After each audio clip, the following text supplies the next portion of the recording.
Assalamualaikum warahmatullahi wabarakatuh. Pelutus yang berbahagia berjumpa kembali di Hasdin Mondika Channel. Kali ini kita masih membahas tentang ulasan-ulasan dari guru gebul yang kontroversi. Bisa dianggap mendidik masyarakat, namun di sisi lain juga dianggap bisa menyesatkan masyarakat dengan ulasan-ulasannya dari guru gembul yang perlu ditelaah dan dicermati lebih dalam. Politus yang berbahagia, pada abad ke-19 kita pernah mendengar seorang orientalis dari Belanda yang bernama Dr. Snok Hogronje yang ditugaskan pada tahun 1891 untuk bagaimana bisa mengambil hati masyarakat Aceh. Dalam sejarah perang kemerdekaan kita tahu bahwa perang Aceh adalah sebuah perang yang sangat ditaklukkan oleh Belanda. Itu sebuah perang yang berlangsung lebih dari 1 abad, sekitar 1781 sampai 1904. Dan ketika rakyat Aceh selesai ditaklukkan, maka Belanda mengirim seorang orientalis yang bernama Dr. Snok Hogronje dengan berbagai ilmunya yang bisa mendekati masyarakat Aceh. Dan ketika sampai di Aceh, Dr. Snok Hogronje pada tahun 1891 lalu berganti nama menjadi Abdul Ghaffar dan dianggap sebagai seorang haji. Dalam sejarah dikatakan bahwa Dr. Hogronje bagaimana membuat masyarakat Aceh bisa terlena dan mengikuti kegiatannya. Namun ternyata ada kebohongan sejarah. Dr. Hogronje akhirnya benar-benar masuk Islam lalu menghilang dari peredaran. Karena sesungguhnya dia telah menjadi muslim yang taat. Ini adalah sebuah kebohongan sejarah yang sampai hari ini ditutupi oleh sejarah Indonesia maupun sejarah di Leiden Belanda. Kita kembali ke pembahasan tentang guru gembul, bahwa guru gembul yang hari ini yang kita tidak tahu siapa namanya sesungguhnya, siapa nama sebenarnya. Dia hanya memakai nama pop yaitu guru gembul, dan diketahui sebagai seorang pendidik yang hari ini dari sekitar 500 videonya itu masih banyak yang kontroversi yang memang harus ditelaah, dicermati dan bagaimana dikaji lebih dalam. Dalam sebuah kajian, dalam sebuah teori, semuanya itu tidak lepas dari kritik, koreksi, dan debat. Jadi ketika kita menelaah sebuah teori, sebuah video, lalu itu menjadi sebuah hal yang tabu untuk dikritik, nah ini menjadi sebuah persoalan. Karena itu banyak mungkin pendukung guru gembul yang merasa gerah ketika orang-orang mau menelaah pemikiran-pemikiran guru gembul yang sampai hari ini masih melakukan belum ada penekanan tentang agama apa yang beliau anut. Walaupun dalam casing beliau, guru gembul itu memakai kopiah, kemudian lengan panjang dan mungkin kokoh yang sehingga tampilnya sangat islami. Namun pemikiran-pemikiran beliau itu dalam semua penjabaran guru gembul dalam videonya itu menyamaratakan semua agama. Yang lebih sangat mengiris hati umat Islam ketika misalnya tentang fakta Isra Mi'raj. Nabi Muhammad SAW yang dari Sidratul Muntaha lalu naik ke dari Masjidil Aqsa ke Masjidil Haram lalu naik ke Sidratul Muntaha, itu disamakan bahwa semua agama menceritakan tentang bagaimana yang menerima wahyu itu naik ke langit. Sampai pun disamakan dengan Sun Gokong yang dari cerita-cerita legenda dari Cina itu seakan-akan juga naik ke kayangan. Seperti itu juga Nabi Muhammad. Ini kan cukup menggelitik hati umat Islam seperti itu, bahwa Isra Mi'raj yang dianggap sangat luar biasa bagi umat Islam itu menjadi sebuah perjalanan yang mungkin di luar logika yang hanya bisa dijalankan oleh Zat yang Maha Kuasa. Lalu di sana menerima wahyu untuk bagaimana mendapatkan salat, menjalankan salat selama 5 waktu. Lalu itu diceritakan dengan sangat santai oleh guru gembul bahwa semua agama menceritakan hal yang seperti itu, termasuk legenda-legenda dari Cina. Itu yang menjadi beberapa titik persoalan dalam pembahasan video kali ini.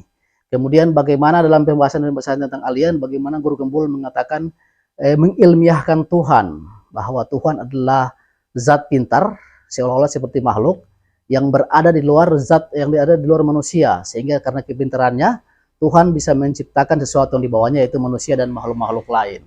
Nah, ini yang perlu diteliti, yang perlu dikaji, walaupun mungkin dalam video-video guru gembul sudah mengatakan bahwa ketika kita bicara ilmu, ketika kita bicara filsafat, maka kita harus keluar dari konten agama. Namun guru gembul yang dengan casing Islam harusnya ada penekanan-penekanan di akhir videonya, dan ini kita belum temukan ketika 500 video yang ada. Ada netizen yang mengatakan bagaimana dengan Dr. Zakir Naik yang mengangkat sebuah kitab ketika menyampaikan dakwah-dakwahnya.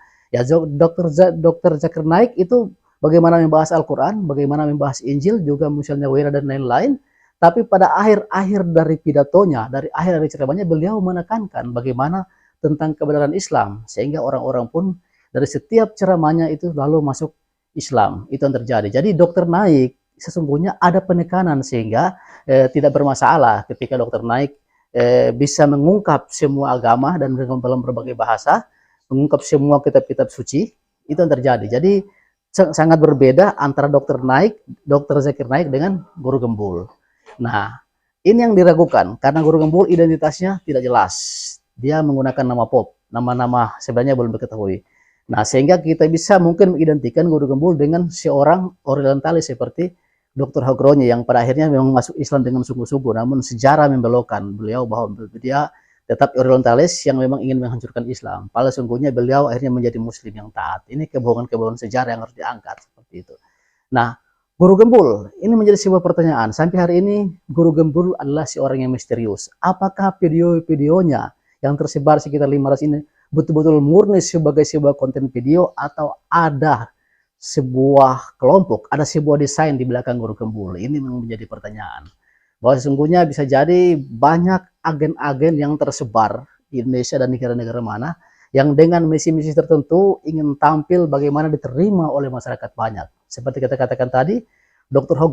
Hogronye, Snok Hogronye ketika tampil kepada masyarakat Aceh, lalu beliau mempelajari adat istiadat masyarakat Aceh, lalu membaur dengan agama yang ada sehingga masyarakat Aceh terlena dan percaya bahwa Dr. Snok Hogronye yang telah berganti nama menjadi Abdul Ghaffar adalah seorang ulama yang harus didengar dan harus ditaati petua-petuanya seperti itu. Nah, hari ini kita lihat Guru Gembul banyak mungkin pengikutnya, banyak yang sangat tertarik dengan video-video Guru Gembul dengan ceramah-ceramahnya. Namun masih banyak yang tidak tahu siapa sesungguhnya Guru Gembul. Apakah dia tampil secara pribadi atau ada desain kelompok di belakang Guru Gembul.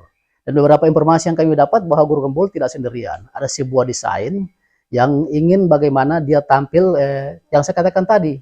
Ini sebuah gerakan yang mudah-mudahan ini informasi ini salah, sebuah gerakan untuk misi pendangkalan akidah. Sehingga ketika kita lihat video-video Guru Gembul itu menyamakan semua kitab suci. Seperti itu, Al-Quran yang sudah dikatakan Tuhan bahwa diturunkan oleh Allah Subhanahu wa Ta'ala, dan Allah Subhanahu wa Ta'ala menjaga kemurniannya itu disamakan dengan kitab-kitab yang lain, Taurat, Injil, Zabur. Walaupun kitab-kitab yang lain yang dari agama samawi itu sudah mengalami perubahan-perubahan, sudah mengalami kerusakan karena oleh tangan-tangan manusia. Sementara Al-Quran sejak diturunkan sampai hari ini, dan mungkin setelah hari kiamat itu tetap terjaga kemurniannya dan dijanjikan oleh Allah sampai Al-Quran dicabut tulisan-tulisannya karena sudah mendekati kiamat. Jadi sesungguhnya ini bukan sebuah hal yang kita anggap tabu, karena kita sebuah teori, sebuah video itu bisa dikoreksi, bisa dikritisi, bisa didebat. Terbuka ruang-ruang untuk diskusi, terbuka ruang-ruang untuk debat. Dan saya pikir Guru Gembul juga akan merasa tertarik, akan merasa simpati ketika ada yang menebat argumen-argumennya seperti itu. Karena dia sudah mengatakan bahwa ini tidak bebas dari kritik dan debat. Dan ketika kita masuk pada ruang-ruang debat, masuk pada ruang-ruang kritik, maka disitulah kita menemukan kebenaran yang sesungguhnya. Jadi kebenaran sesungguhnya itu akan lahir dari mungkin kesalahan-kesalahan dan kekeliruan. Pelutus yang berbahagia, mungkin hanya ini yang bisa kita sampaikan. Semoga bermanfaat. Billahi taufiq wal hidayah. Wassalamualaikum warahmatullahi wabarakatuh. Kina tawa.